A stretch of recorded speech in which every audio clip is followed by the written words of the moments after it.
Ian. Dave. Welcome to the Apex Adjacent podcast. Yet another very special episode. Ian. Yes. So, I have some interesting news. In typical Apex Adjacent fashion, we continue being Apex Adjacent. Yes. Quality adjacent. Also intelligent adjacent. And luck nowhere near adjacent. You are correct, because the good people at Mazda the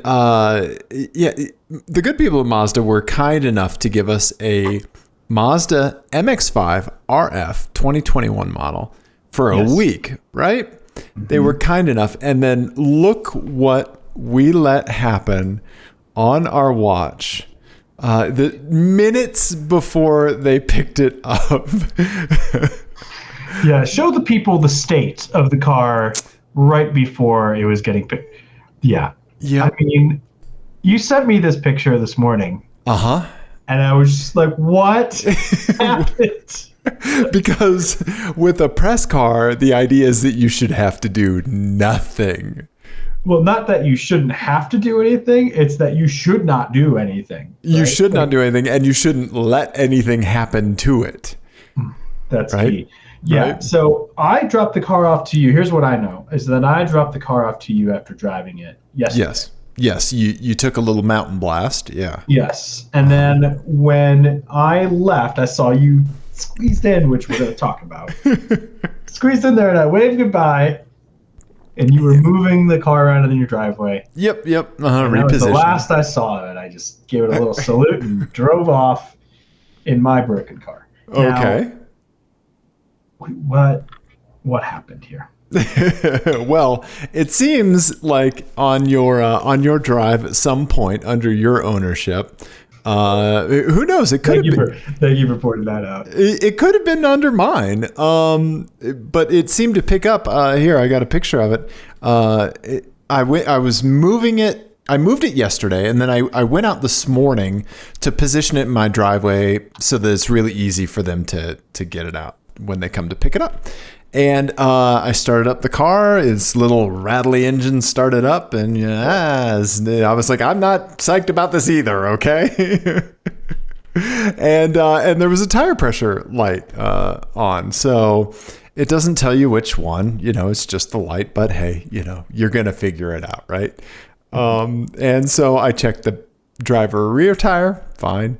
Checked the driver front tire, decidedly not fine, because this was right there in it. Just a massive screw right in the middle of the shallow part of the tread. Yeah. Oof. Yep. Now, so what did you do? So you took the wheel off. Was it like noticeably flat this morning? Yeah, it was down to like 10 PSI. So, okay. Yeah. So I texted Josh, our contact for the press car.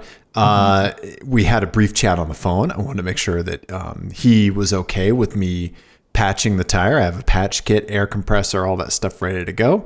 And he was. And I didn't really feel comfortable with them, with airing it up at my house and them driving on it, knowing that it was leaking.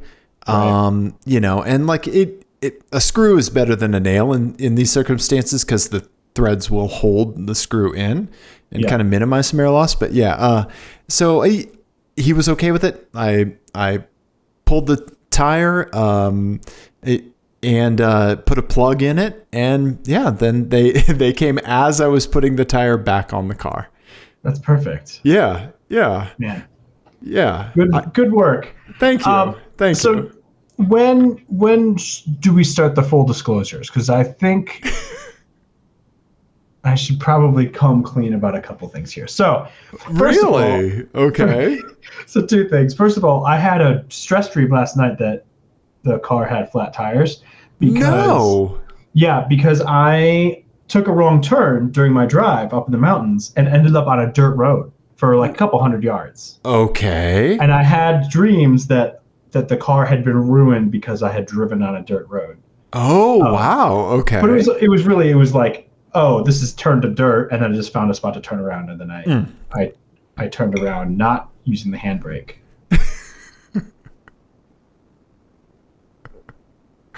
Yeah, you would never use a handbrake right next to a gear shift in a rear-wheel drive car. You would never do that. Never do that. Anyway, the other probably more relevant thing is that tire pressure light was definitely on for my drive. Oh no!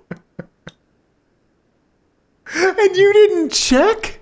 Well, I did a visual like walk around and everything was fine. It was chillier out. It was chillier out yesterday than it had been, and so I just assumed like, oh, it's just like a pound or two out of whack because of the temperature change. And yeah. I'm going to cut this part out of the show because I would like us to get press cars again. Lesson learned. Lesson learned. I will be like the BMW forums suggest and use a digital tire gauge from now on. Right. And double check. Make sure you're not a half pound low. Yeah. Right? Yep. And so you don't launch your car in front of a Cars and Coffee. Yeah. Huh. Mm-hmm. Huh. Yep. So the tire pressure light was on when you started your drive. You noticed that it didn't go off. Yes, but it also didn't drive weird. So it was fine. We're never going to get a press car ever again. It was okay. Oh, wow. Okay. So it comes out. Okay. Yeah. And actually I didn't even remember that it was on because I am so used to just dismissing the tire pressure warning from my Saab being so shitty that that I didn't even remember that it was on until you mentioned it just now, and I was like, the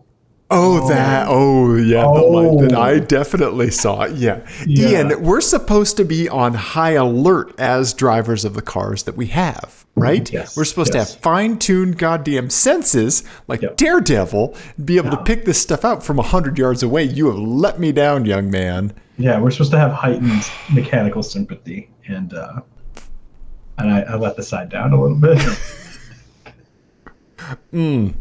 So besides, I appreciate you fixing it. But that also probably means that, well, no, I probably picked up the nail. Actually, I'm thinking now we did drive by some construction.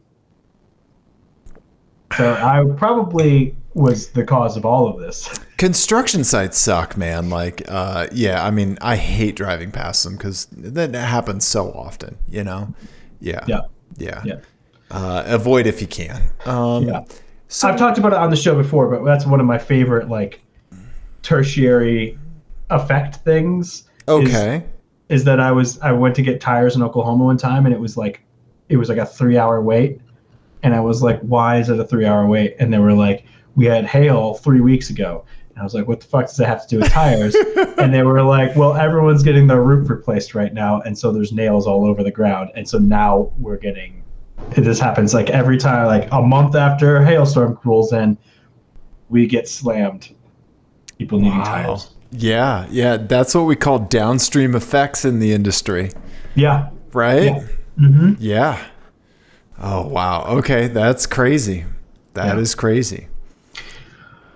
Anyway, what do you nearly shredding a tire aside, I loved my time with the Miata.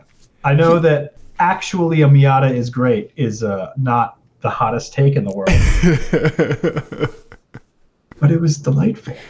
Yeah, so tell me a little bit about your experience with the car. Give me like the car as you experienced it, and kind of let me know, like, thing I'm curious about is like kind of how it fits in with like some other things that have come into your view, or like other things that you've had tactile experience with when it comes to the cars. Yeah, I think, I used it basically twice. So I used it to, my wife and I went to go see an art exhibit across town while the kids were in school. So I was like, oh, 2-seater. Here we go. Fancy day date, middle of the week day date. So it was us and hundreds of very confused old people going to this art exhibit. Right, because it was like an interactive Van Gogh experience, right? Yeah. Yeah, at like 11 o'clock on a Tuesday. So it was so many very confused old people. Okay. And then us in the Miata. And, you know, to be honest, I was like, I get it, I do, but like, it's not super. There's so many other cars that would feel more special for this moment. Like it felt, sure. Yeah, it feels a little out of place in like a busy street, and you know, you don't have corners or anything like that. It's just like kind of straight ahead, and you got to really like the like top down thing, you know, to make it special. Right. You know? Yeah, you kind of have to commit, right? Yeah. Okay. And then the next day, I had a couple of meetings get canceled. Just serendipitous.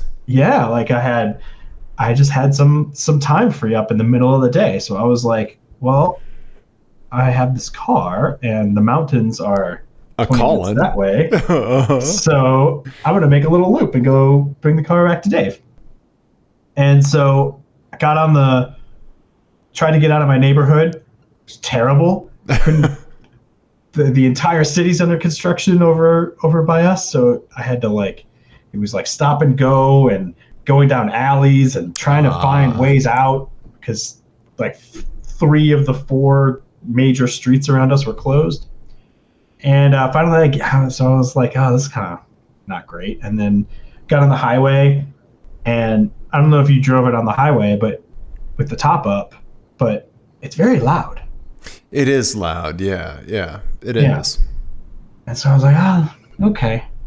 But then I got to a mountain road, like after all that, and I pulled over and I put the top down, and I was on a really tight, twisty road, and I was like, oh, right. It's fun. Right, this is what it's all for, right? Yeah. Right? It is for a random Wednesday when your kids are at school and your meeting gets canceled and you have a spare hour. Right. Which is like fucking gold. Right? Yeah, manna from heaven, man. Yeah. Right. And you're like, I could go get a terrible sandwich from the shop down the street, or I could go drive this thing in the mountains, and you would take the mountains every time. Right. And just pick up Taco Bell on the way home. Yeah, whatever you need to do. And it was just like, it didn't feel like it's the newer engine. It's the 180 horsepower version. Did not feel lots of people talk about the Miata being slow. It's not fast, but it's not slow either. It scoots along. It's perfect for what it is, you know? It's very interesting because as the owner of a Lexus LS and then driving a Miata, it's very interesting to kind of bounce those two off of one another. It's in the LS, I constantly have to watch my speed because that car will just creep to 80 miles an hour before you know it, right? Mm-hmm. In the Miata, it was the complete opposite experience where I was like, oh, I need to back off. I'm definitely speeding. And I look down and I'm doing 10 miles an hour under the speed limit. Yep. You know? Yeah, it's giving you so much. You just associate that with going faster, whether it be noise or the little vibration that's happening in the shifter. You know, things like that, you know. So that was just kind of my take as to the speed factor of it. And it certainly was not anemic at altitude, right? No I wouldn't say Honda VTEC, Civic SI caliber, where it's shit, this thing just wants to run. And you're at 5,000 feet, you go Glen Coco, right? You know, but not quite at that level, but okay, this is not a problem, right? Yeah, I mean, and that, it did there is a noticeable change from 5 to 7. Right? It kind of comes alive in there, and so you kind of have to work to keep it in there if you're really trying to go fast. But to drive it 7 or 8 tenths on a mountain road, you don't need to you don't really need to wring it out that much, and you can still just like enjoy it. You know, yeah. The brakes were good. The steering is fantastic. Like it's so direct. The steering is phenomenal. It is. Yeah, and I mean you can feel, even with that little bit of power, you can make it turn sharper with the throttle, which is just fantastic. Like if you get into understeer at all, which you got to be going way too fast to get to understeer. Yeah, you would have to crazy overcook something. Yeah. You can tighten your line using the throttle pedal. It's just like it does the thing that you think a car should do in those situations, like just intuitively. Right. You know? Right. I've only driven like one or two other Miatas before, and never like by myself. Right. So, it was so nice to like get in and just immediately, oh, I get this. Right. Okay. You know? And so like I felt like me and that car on the mountain road, very like we were all together. The three of us were all like this. The throuple that you formed. Yep. Okay. And then I had one gate crasher. Okay. That did come up on my mountain drive. Who tried to get in on the action. And I told him to buzz off. Oh boy. I know where this is going. It's time for Dave to share a window again. Yeah. That was a pun, everybody. Oh, buddy. There you go. Look at the size of this fucking bee. You had a bumblebee fly into the car while you were out in the mountains. And this is like a no shit legit, like, I think this guy is wearing like an Apple Watch. Like, Yeah. He complained about the headroom in the car when he was in there. He has a phone. Yeah. So, I think this is a good segue into talking about your impression, because, as much as like I felt like I just instantly could just kind of get enveloped by the Miata, because I'm 5'8". And just basically the exact thing that they had in mind when they designed the car. Right. Like my body was the mannequin that they used to design the seating position and everything else. Yeah, there's a weird, like, creepy blank of your body somewhere in a Mazda laboratory, right? Like in an R&D center. Yeah. They're like, don't ask how we got it, but this is what we used to design the ergonomics in the MX-5. Yeah. Dave, how did that go for all 6'4" of you? Well, I have had experience with Mazda Miatas before, MX-5s. It's the first one that I drove was an ND, so same generation as this. It was the soft top. And that was the video that we have from forever ago when we were up at the Stanley, where I was driving it by looking over the windshield.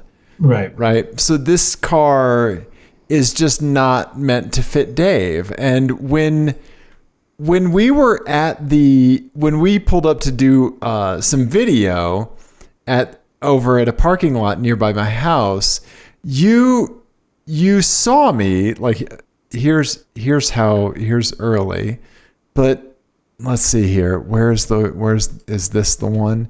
Yes, this is the one here. You see me in this car, right? I pull up like this. Yeah. Head absolutely touching the roof. My neck and shoulders are like kind of squished down. Yeah. There's just simply no physical way for my body to fit into this car. Even with the top down, my knees are like 1/4 of an inch away from the panel on the dashboard. So in the event of an accident, the airbags would actually fire behind me. It would actually propel you towards the accident. Yes, they would blow through my kneecaps and out the other side. Yeah. So this car was a whole experience, right? This car was very interesting, and I have a lot to say about it because it is a legend, right? It is absolutely a legend, and deservedly so, right? Like, I think, like, in a video that we're going to have coming out, one of my lines is that, like, I get that for the better part of 2 decades, this car was literally the answer to everything, right? And just because it's not the car for me doesn't take anything away from that. Right. Right? Like, it still is a great car. The whole thing about the car is, it's not, is it the right car for you? It's, are you the right person for this car? Right? Yeah. You know? Because the car just is, right? And I think that, like, where some vehicles where, like, say, like, we have a press loaner Jeep right now, right? Like, okay, like, we could make do. Like, I can physically fit my body into it, right? You know, and, like, okay, so, like, let's say it's got some more cabin noise. Okay, that's fine. Like, these are all kind of, like, concessions that a human being can make without needing to visit a chiropractor, you know, right after. And so, like, you can bend your lifestyle around some vehicular choices, right? But really, like, you can't bend your physical size around a Mazda Miata. Like, you just can't, you know? Right. And so I think it, like, I knew that going into it, so I was a little bit prepared for kind of, like, the mental conclusions that I'd reach with the Mazda. Like, and I took my wife out for a car picnic as well, and she certainly did not enjoy the car. It's certainly not her thing.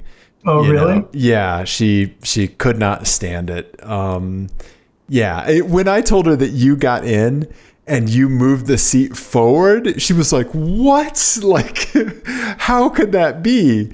And I was like, "Well, yeah, just the clutch travel is mainly why, right?"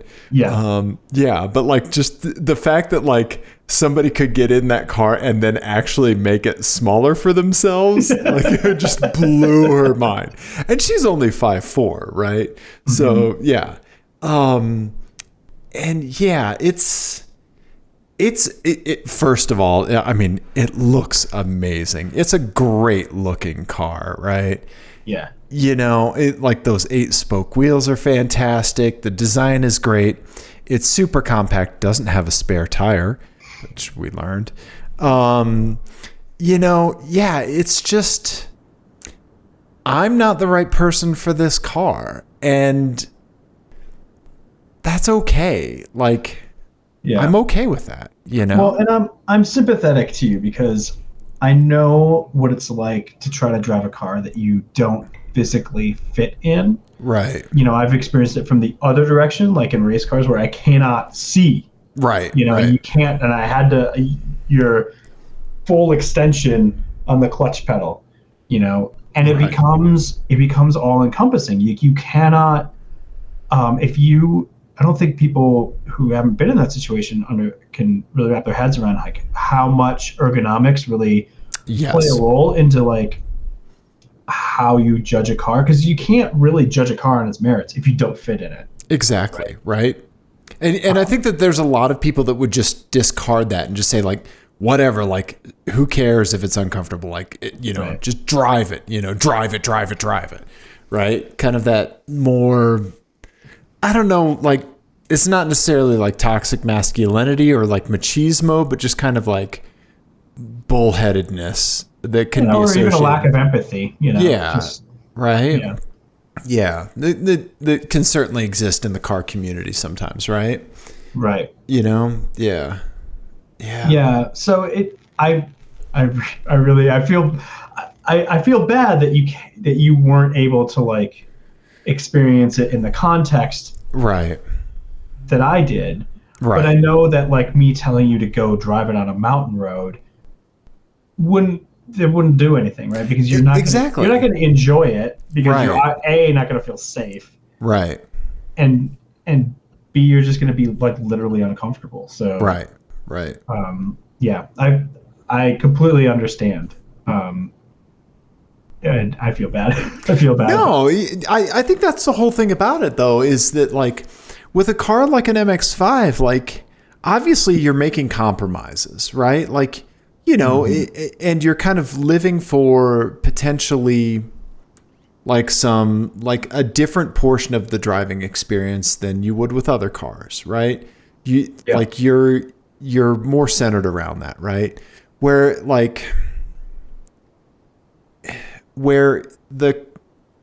you're making those compromises, like it's easier to do with some other cars, right? And more difficult with others, right? Physical size aside, right? So let's just kind of take that out of the equation, you know? Like it is a car that I can see people making those sacrifices for if they fit in it, right?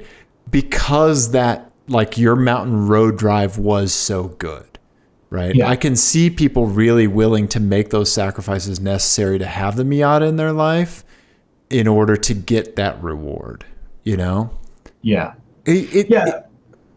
Well, I think that reward has to exist too. Like I was thinking about it, like, would I own this car if I lived in Nebraska? Right. Just flat and straight roads, right? I don't think I would, you know, even though I really enjoyed my time, like in every context with it. Yeah. I don't think it would be worth the sacrifices right there. But here, where we have 300 days of sunshine and you could put snow tires on it and it'd be a fucking hoot in the snow, like you could absolutely justify this as a you know, if you don't have kids, like as a daily, or if you have a family, you know, as a second or third car. Exactly. Right. Yeah. I totally get it. Like if we could have a third car, this would be probably something along these lines. Like, okay. Yeah. It's fantastic. I did one winter see a Hero in a Mazda Miata soft top on total snow with a full set of studded tires on their Miata. Yeah, I've seen a couple of those older Miatas with studded snow tires. And you're like, you just want to go shake their hands and just be like, well done. Yeah, the Snow Crusher. Yeah. Right? I mean, honestly, I think it'd probably be like the most fun thing I can think of. I mean, it's so well balanced and so predictable. Like, especially with this engine, it would be so much fun. Right. Yeah, the added horsepower is certainly welcome for sure. Yeah. Yeah. I don't know. Like here, like if anybody wants a visual on like what it's truly like for, you know, for me and a Mazda Miata, this is like, let's see here. Here is me sitting in the most comfortable position I possibly can. And the hardtop going up. Yeah. Yeah. And the direction here was don't smile. And then the hardtop literally just like pushes his head down. Yeah. It shoves my head down like 2 inches. Yeah. Yeah. Like my body is still not the same. Like I drove a Lotus Elise on an autocross course, right? I won't shut up about it. We all know this, right? My body is never the same for that. Like it's made permanent changes to my body, just like playing too much Mario Kart on the Nintendo DS absolutely gave me carpal tunnel, right? But that was like, I mean, that's a Lotus. It was worth it, right? Yeah. You know, to have that experience like this, like it was just pain. It was just pain. It's a lot of Dave to shove. And I put some miles on it. I gave it the college dropout try, buddy. I really did, just to see if there was some magic kind of like slouch scoot seat setting. And I knew, like, when we were driving back from that parking lot the morning we were filming, I knew I was just straight done with it from a physical perspective because I kept leaning my head over to the passenger side to get extra headroom. Yeah. And that just, that was rough. Yeah. I'm sorry. And I'm bummed that you weren't comfortable enough to go seek out its home. You know? Yeah, right. Yeah. But I certainly appreciate it for what it is. Mazda makes great stuff, man. It's all nice and sporty. The fit and finish is not premium, but not bad. Yeah. And the infotainment needs an overhaul. I mean, well, we're gonna get onto that, but first, I wrote an FMK Cars for you. Okay. Around this issue. Okay. It's just impossible to get around of physical size. Okay. So this one is called, if I hold this position for more than 6 minutes, I will pay for it in the morning. Okay. All right. Cars with an uncomfortable twist. So this is, I did some really extensive research, which is I clicked on the first Google result for cars with headroom. Okay. And it was a story by Auto by Tel. Yep. Yeah, these cars had the best headroom of any cars in 2018. Okay. Okay. All right. So the first one is a 2018 Nissan Versa Note. Everyone's favorite. Yeah. At one time, the cheapest car you could buy new. Yeah. Was it that, or was it the Mitsubishi, right? They kind of went back and forth. At one point, the Nissan was the cheapest car. You could buy it $13,000 and change. Oh, wow. Okay. Yeah. So with this, the catch is that no electronic device will fit anywhere. You know, when you have you can't put it. Yep. Put it anywhere. Right. You have the phone thing, and you're doing the thing with the cup holder and the bins and Yeah. Yeah. It won't stay in any of those.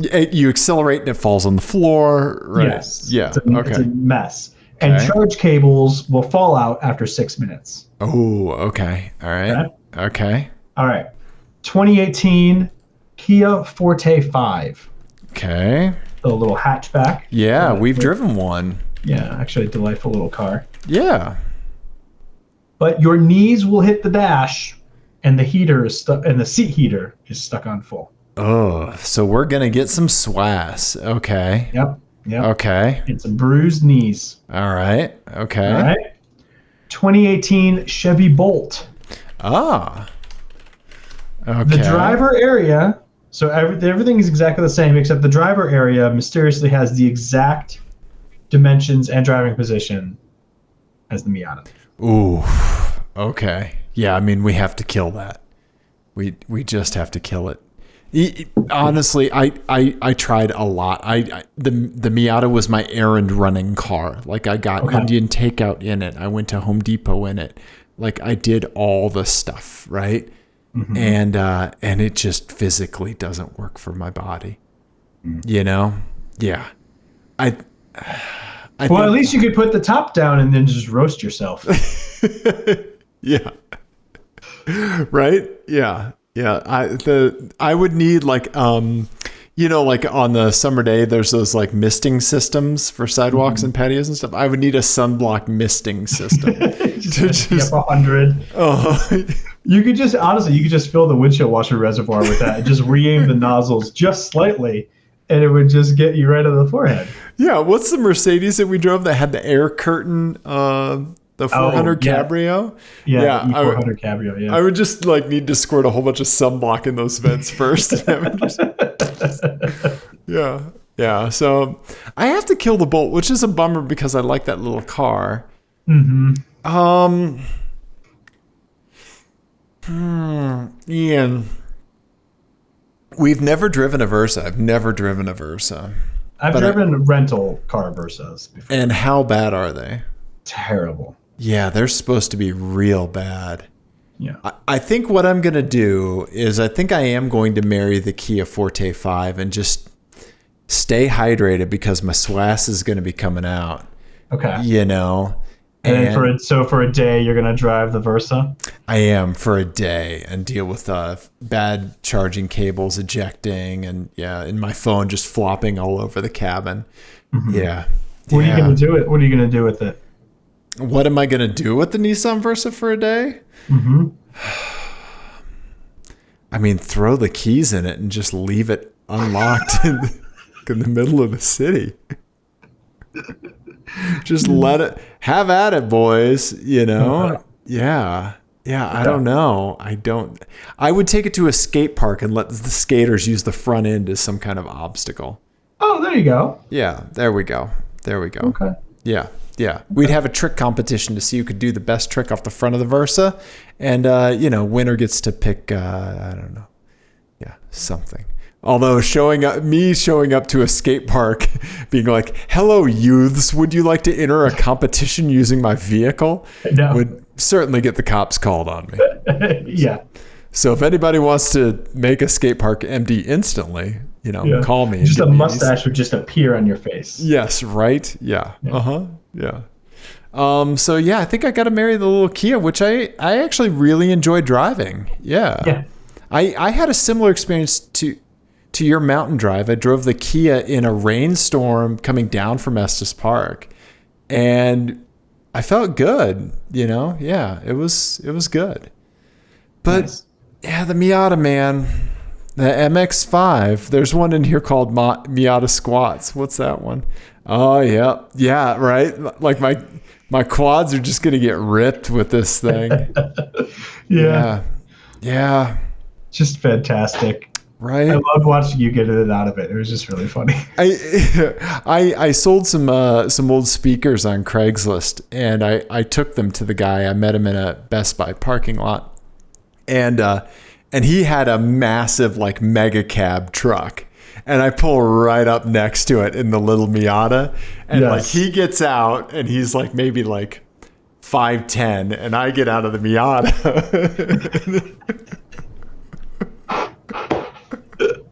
And I could tell there was a pause, but then he decided not to say anything about it. That's really funny. Yeah. That's really funny. Yep. So yeah. Let's talk about that infotainment system. Sure. Yeah. Mazda. Uh-huh. Why and what?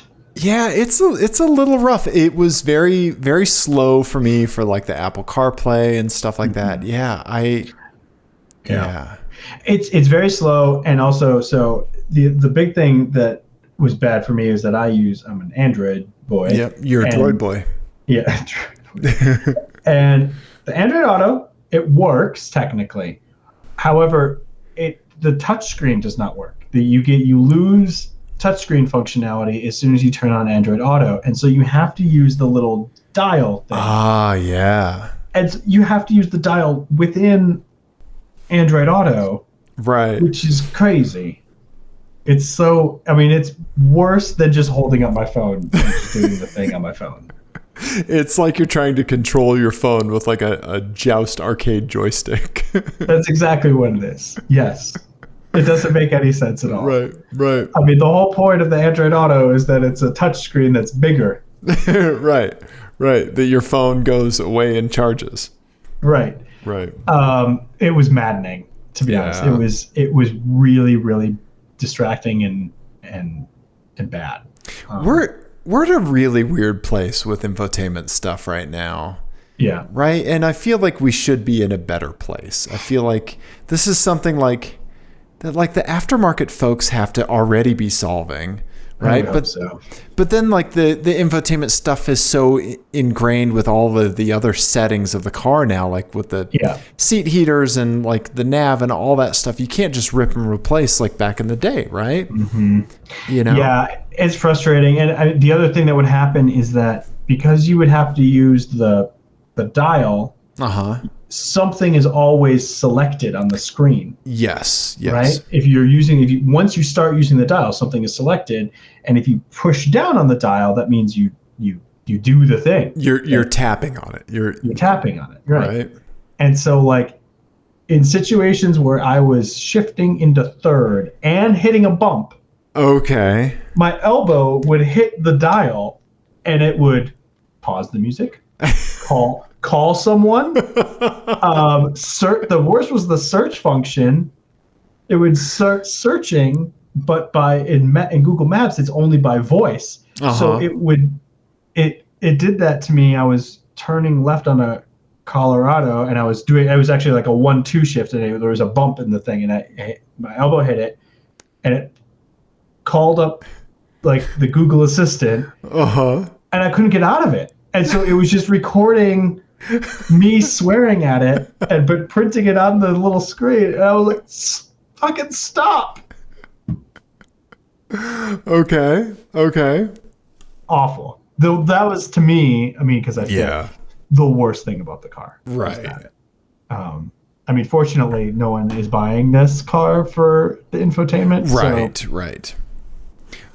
Also, I think we really need to get away from steering wheel controls on sports cars, right? Like, or at least like move them to different places on the wheel, right? Yeah. Like the Lexus has controls on like to turn the volume up and down on the stereo.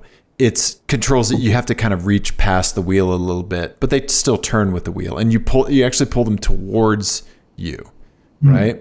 Little buttons. Yeah, the actuate. the buttons on the backside. Yeah, that actuate towards you, right? But that's out of the way. You cannot hit that accidentally, right? Yeah. The last thing you want to do in the middle of a mountain drive is to hit a button on the wheel accidentally. I didn't really have that problem with this. Like we did with the Mini, yeah. Yeah, the Mini was really bad because that was also the haptic buttons, which are fucking atrocious and should be banned completely. Right, yeah. Especially on a steering wheel. But yeah, these I think were, the trade-off seems to be either easy to get to or in the way. Right, And these are more... easy to get to and in the way, or hard to get to and out of the way. Right. And I think these err more on the out of the way, harder to get to side. Right. And I'm fine with that. I didn't once use them. Okay. I just used this stupid goddamn dial. Right. Probably should have made more use of the steering wheel controls, but I had to look at those more, Right. Right. If I owned it, I would probably do that more. Right. Yeah, it would just you would just have it all figured out, right? Right. Yeah. I don't know, Ian. Did you like the shifter? Yeah, I liked the shifter. I thought the shifter was good. Yeah. See, this is the thing about the car, right? Like, I like all of the things. Like, I love the styling. I felt like the seats were a little hard. But I like the interior. I like all this stuff. It's just that car rejects me like a bad kidney transplant. It's just like, it's like high school freshman year, like the girl I liked ditching me at a football game. Like, it's just oh, this is not supposed to be. I don't know. It gelled around me. Like, I think the ride was great. I didn't mind the seats. The tilt function on the lower part of the seat is really unlocked it, because the first couple miles I was like, these seats are fucking terrible, and then I realized I could tilt just the back or just the bottom. Yeah, just the bottom. I could tilt that back, and that was the magic combination for me. Yeah. I don't know. I love the way it rides. I love the shifter. Yeah. All of the inputs are just so satisfying. The steering is amazing, man. So good. Right. And it feels so flat. Like, it just scooting around, it just feels nice and flat and very just very predictable, very telepathic. And I will say, once you get into it a little bit more, there is some body roll to it, but it's it's good body roll. It's cumulative, and it just gives you the feeling that, okay, we're gripping, and not I'm gonna fall over.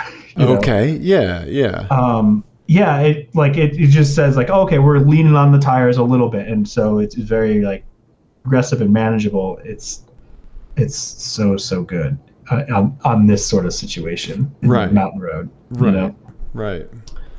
I got the brakes hot. They were great. Nice. Okay.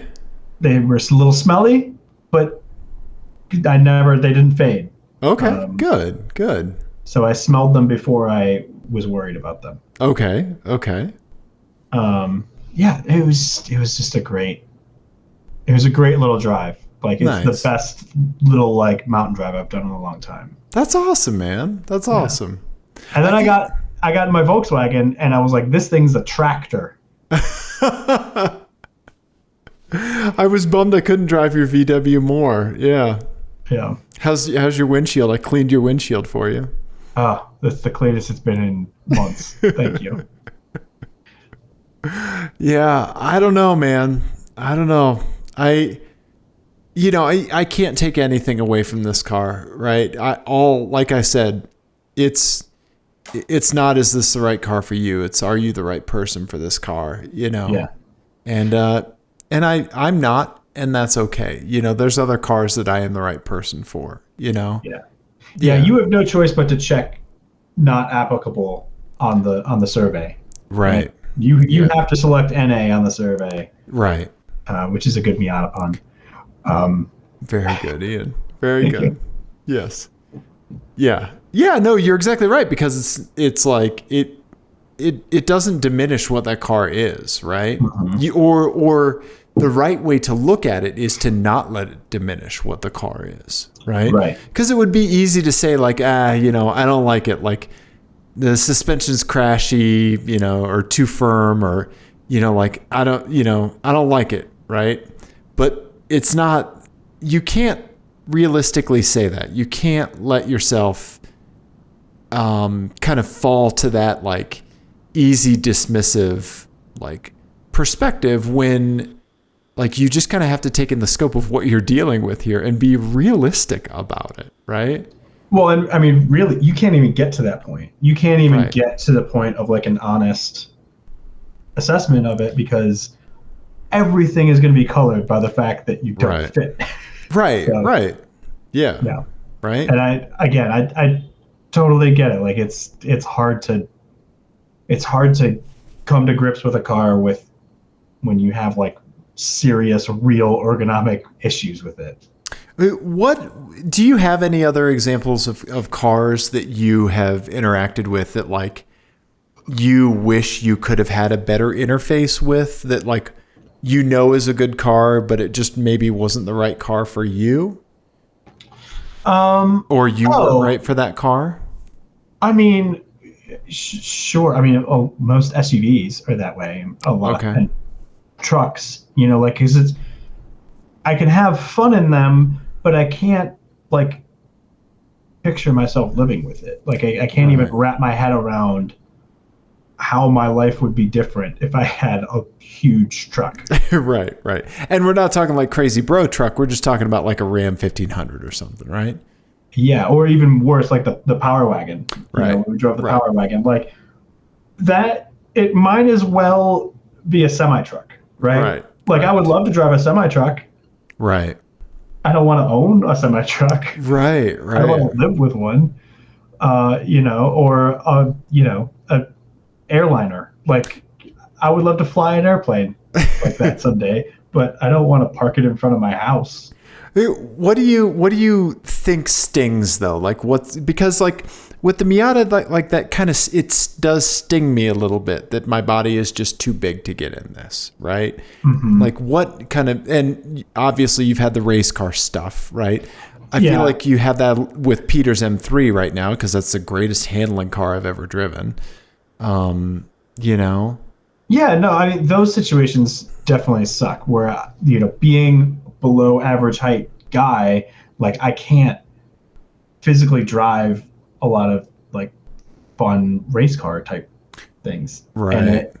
And it does suck, because I know I would love it. Right. It gets frustrating too, like when I did that Lemons race, 5-6 years ago, in the RX-7, and I couldn't reach the clutch fully, and I couldn't, and it was like I would much rather be spending the cycles of my brain of the rhythm of a lap Right. on my line and braking and all that stuff, but instead I'm adjusting myself in the seat. Right. So that you can reach that clutch, right? Yeah, so I can make gear changes, and so I can see an apex and Right. all that sort of stuff. So it's that stuff gets frustrating because it's like, oh, these are cycles that I would rather be using going fast or having fun, Right. Like tilting your head over and realizing like, oh, I'm consciously like doing things to just move this car down the road. Right. And you can't enjoy something when you're doing that. Right. It's just not possible. Yeah. I don't know, man. I don't know. Okay, so riddle me this, buddy. Okay. So if you were me, right, and put yourself in my shoes, here's the sunblock. If you were me, would you be frustrated that Mazda did not make this car just a touch bigger? I think I would. Yeah. I mean, I think because the North American and European markets are so important. Like, we got some tall folks. Like an MX-5L for long wheelbase. Right. Or the like the GT40 bubble that they had to put in for one of the drivers. Like, it would be cool if they came up with like a tall driver package. Right. That could be an option. Right. The ND, like the generations are long enough. You would think that they could come up with something like that. But I mean, I don't know. What's the average height of a man in North America? It's got to be what, like 5'10", something like that. 5'9", 5'10". Yeah, I think somewhere around there. Yeah, average American male height, 5 feet 9 inches. Right. So I'm not too far outside of that, but you're a lot taller than that. So then it's probably just a math calculation of like, we've got this engineering. It would be this big of an engineering problem, and it would only get us this many sales. Right, exactly, because it's going to be diminishing returns because of the bell curve of like height, right?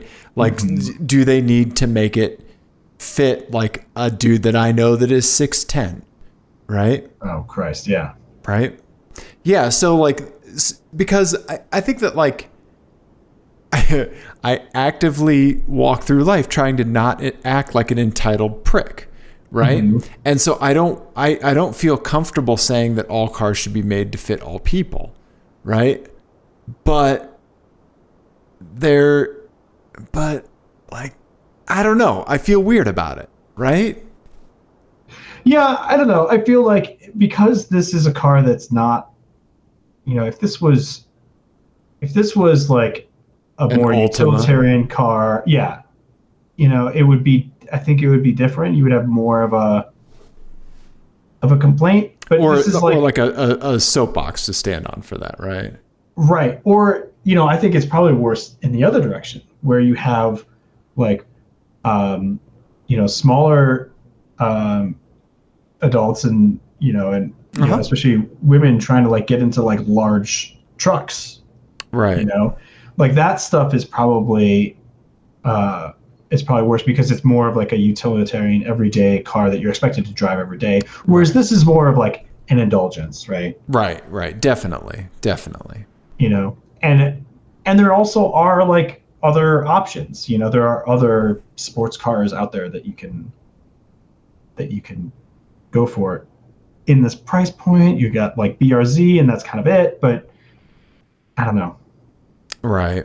Like I have a friend that is maybe 4'9", 4'10", and obviously, yeah, she has struggles fitting into like just standard like a Honda Accord, right? Yeah. I know my mom was 4'11", and I know my dad had cars that she couldn't physically drive because she couldn't get, just like like this the seating position. We kind of take it for granted because seating positions have not been aggressively terrible for a while now. Right. Yeah. It's not like we have like, old Italian stuff where the steering wheel's over here and you're facing this way. Right. That's not so much a thing anymore, but like they are quirky, like this has a steering wheel that's pretty close to you, but the pedals are pretty far away. I think trying to maximize the the height of people that can fit in this, they compensated by putting the pedals really far away, which makes it even a slightly less than ideal for me, because like my arms are fairly long for my height, so like I'm kind of like this with the steering wheel, because I have to get closer to use the pedals. But yeah, like there are cars that someone who's like less than 5 foot tall like physically can't drive either. Right. I don't know. I get your point about not being entitled. I think it's fine to be disappointed and be like, oh man, that sucks. Sure. Right. And I wish that I could, but I don't think you should start like an angry letter writing campaign of like right. Tall gingers demanding a tall driver package for the Miata. Right. And the most important thing is to embrace the things about yourself that make you who you are, right? Like embrace those things, because you're lucky to have them. You're lucky to be the one that gets to carry the things that you do, right? I think every time you have that thought, you should go to Costco and get something from a high shelf for an old lady. Yep.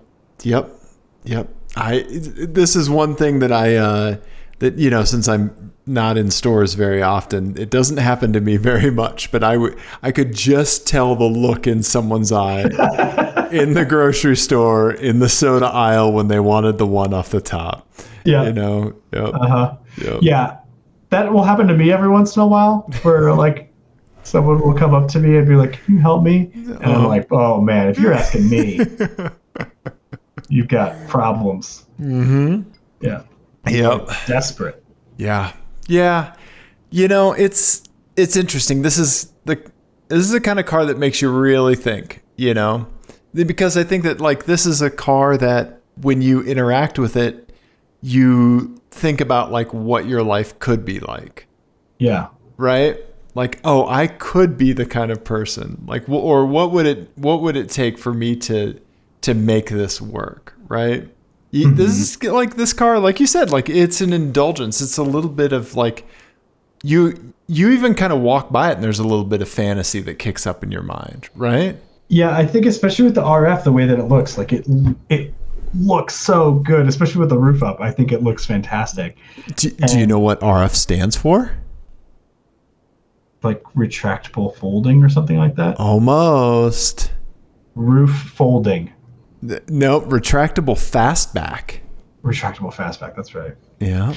Yeah, I mean it looks good. It does. It does.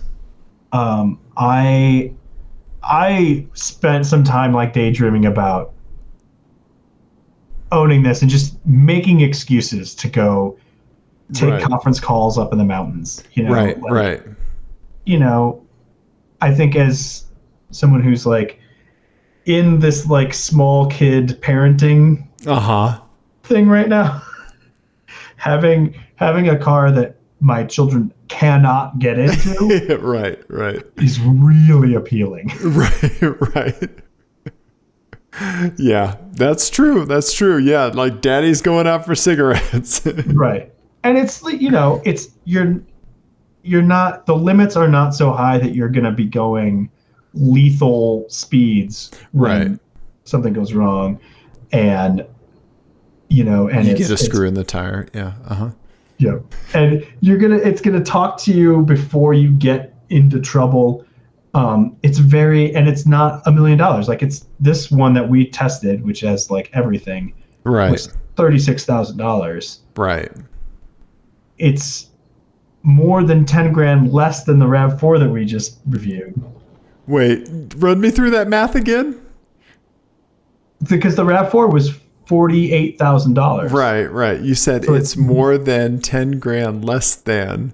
Right. Okay. It's fine. It's a good sentence construction. I like it when you take me on a numbers walk, Ian. Yeah. But yeah, I don't know. It's an accessible indulgence, right? Absolutely. And it's what it's always represented, and it still does it well. asterisk as long as you're less than 6'2". Mm-hmm. Yep. Yep. Oh man, do you want to see myself unfurl myself from the car? I want to watch this over and over and over again, just on a little loop. Here's me getting out, legs first. Real quick, I'm gonna. What's the noise? Can I soundtrack this? All the noises, yes, you definitely can. Also, look at where my knees are, like feet firmly planted on the ground, and my butt is well in the seat, like, and lower than my knees. Yeah. Well, I mean, if you draw a straight line from your knees, it's above the top of the rim. Yep. Mm-hmm. Yep. Yeah. Yep. There you go. Fantastic. Yeah, so it comes up to my love handles. And just as curvaceous. Thank you, Ian. Yep. So there you go. Oh man. Me and the Miata. Yep. I love the world-weary sigh of like, I made it. Yeah. Yeah. I'm out. Yeah, because I pretzeled myself out of that thing one more time. Yeah. Call my chiropractor. Yeah. Yeah. Yeah. I don't know, man. I don't know. I feel like you said, like I kind of have to take an NA on this one, you know? Mm-hmm. Yeah. You do. But that's okay. You do. Yeah, and I completely love it, like, irrationally. Like, it's... Right. I mean, it's exactly... I wouldn't do anything to it. Like, I wouldn't add power. I would just drive it the way it is. I'm hoping that I'm hoping that I feel about my Abarth the way that you feel about this. Because I absolutely fit in the Abarth. I fit in that car. Yeah, I mean, but my head does not hit the roof. Right. The reason that my hair's all jacked up in all these videos we took is because it was it was giving me a cowlick from my head rubbing against the roof. Yeah, it was really funny. That's with doing this, with hunching my neck down. Mm-hmm. Yeah. Yeah. So. I'm sorry, buddy. Yeah. Yeah. It's interesting. I think if Mazda wants to give us another one, I think you might just have it, you know? Yeah. Right? Yeah. I'm sorry. Hey, you know, like, we need to embrace the things about ourselves that make us who we are. And I'm going to embrace my height. I'm very thankful to have it. Yes, I hit my head on a lot of stuff, and fucking coach air travel is a goddamn nightmare. But, you know, I'm very thankful. I get a lot of cobwebs that you fuckers just sail right under. Oh, yeah. Yeah. Well, I remember I sent you a picture of something on an airplane. I don't remember what it was. I think I was like, somebody had their bag over in my area or something. But I had my legs folded over in a seat on an airplane, and you were like, what the shit? Yep. Very upset at that. Yep. Yeah. Yeah, you know, I know some people that are taller than me because we like to run in packs, apparently, and then all go to concerts together and stand in front of you. You bastards. Yeah. At the concerts. So I do have some concert friends back when going to live music was a thing that was seriously like 6'3", me 6'4", and then 165. And we would always position ourselves in a place where we were not an issue. We would get in early and like figure out the place to stand where we weren't fucking everybody's day up. So that's very nice of you. Just so you know. Yeah, we know too. Hashtag not all tall guys. Oh God. Oh boy. Don't make me feel bad for being altruistic. Yeah. No, Miata MX-5. It's interesting how cheap it is. Yeah. I mean, they obviously saved some money on the infotainment. Really did. They really, really did. Yeah, that's the one really bad thing about it. But again, you're not going to be using this. I mean, you're probably not going to use this as a daily. So it's not the worst thing, but man, Yeah. bad. Yeah. The rest of it's great, though. I think that's a good note to go out on, Ian. What do you think? I think it's great. Yeah. Let us know what you think about these like focused episodes where we just talk about one car or one experience or whatever. Yeah. Yeah, we're kind of trying stuff out. So let us know what you think about that.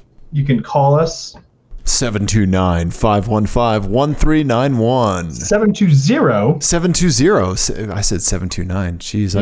I'm mixing a couple numbers in my head. 720-515-1391. Yep. We're apexadjacent@gmail.com. We're on the media socials. We're on the YouTube. We're on the iTunes. We're on the places and the things. Yeah.